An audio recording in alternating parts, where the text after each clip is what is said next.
மாலை மற்றும் இரவு வானிலை அறிக்கை. குறிப்பாக கடலூர் மாவட்டம் பரவலாக சிதம்பரம், சேத்தியாத்தோப்பு, விருத்தாச்சலம் சுற்றுவட்டார பகுதிகள் மற்றும் கடலூர் மாவட்டத்தில் பரவலாக கனமழையும் மற்றும் மயிலாடுதுறை மாவட்டம் பரவலாகவே காற்றுடன் கூடிய கனமழைக்கு வாய்ப்புள்ளது. மற்றும் சேலம் மாவட்டம் மாநகரம் மற்றும் வாழப்பாடி, ஆத்தூர் தாலுகா முழுவதும் காற்றுடன் கூடிய கனமழையானது இருக்கக்கூடும்.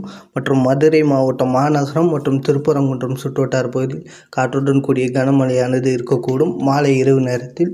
மற்றும் அதற்கு அடுத்தபடியாக ஈரோடு மாவட்டம் ஊத்துக்குடி, மொடக்குறிச்சி, காங்கேயன்பாளையம் சுற்றுவட்டார பகுதியில் கனமழையானது மாலை அல்லது இரவு நேரத்தில் தொடங்கக்கூடும். மற்றும் திருச்சி, சமயபுரம், லால்குடி, முசிறி, துறையூர் மற்றும் டால்மியாபுரம் சுற்றுவட்டார பகுதிகள் மற்றும் பஞ்சப்பூர், தோகமலை, மணப்பாறை சுற்றுவட்டார பகுதியில் மாலை இரவு நேரத்தில், குறிப்பாக இரவு நேரத்தில் காற்றுடன் கூடிய கனமழையானது இருக்கக்கூடும். மற்றும் கரூர் மாவட்டம் குளித்தலை மற்றும் அரவக்குறிச்சி, பள்ளப்பட்டி பகுதிகளுக்கு காற்றுடன் கூடிய கனமழையானது இரவு நேரத்தில் இருக்கக்கூடும் என்பதையும் தெரிவித்துக்கொள்கிறேன். மற்றும் புதுக்கோட்டை மாவட்டத்தில் பரவலாகவே காற்றுடன் கூடிய கனமழையானது இருக்கக்கூடும்.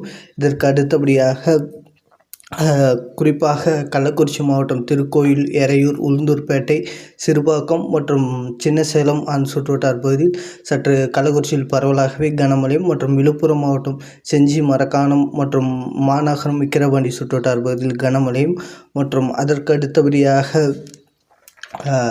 நாமக்கல் மாவட்டம் சேந்தமங்கலம் மற்றும் எருமப்பட்டி, மோகனூர், மாநகரம் மற்றும் சுற்றுவட்டார பகுதியில் கனமழையும், திருச்செங்கோடு சுற்றுவட்டார பகுதியில் கனமழையானது இருக்கக்கூடும். மற்றும் திருப்பூர் மாநகரம், அவனாசி மற்றும் பெருமாநல்லூர், செட்டிப்பாளையம் மற்றும் காங்கேயம், வெள்ளையங்கோவில், மூலனூர் சுற்றுவட்டார பகுதியில் சாரல் முதல் மிதமான மழையும் மற்றும் திண்டுக்கல் மாவட்டம் வேடஞ்செந்தூர் மற்றும் ஒட்டஞ்சத்திரம், நத்தம் சுற்றுவட்டார பகுதியில் கனமழையானது இருக்கக்கூடும். மற்றும் வடமதுரை மற்றும் தாடிக்கொம்பு சுற்றுவட்டார பகுதியில் இரவு நேரத்தில் காற்றுடன் கூடிய கனமழையானது இருக்கக்கூடும்.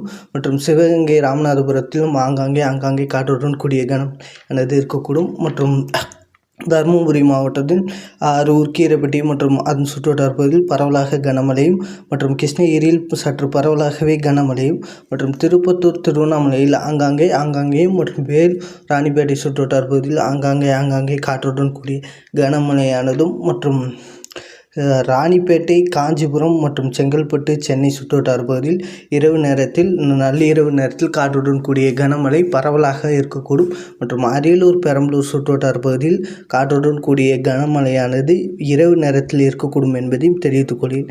நன்றி.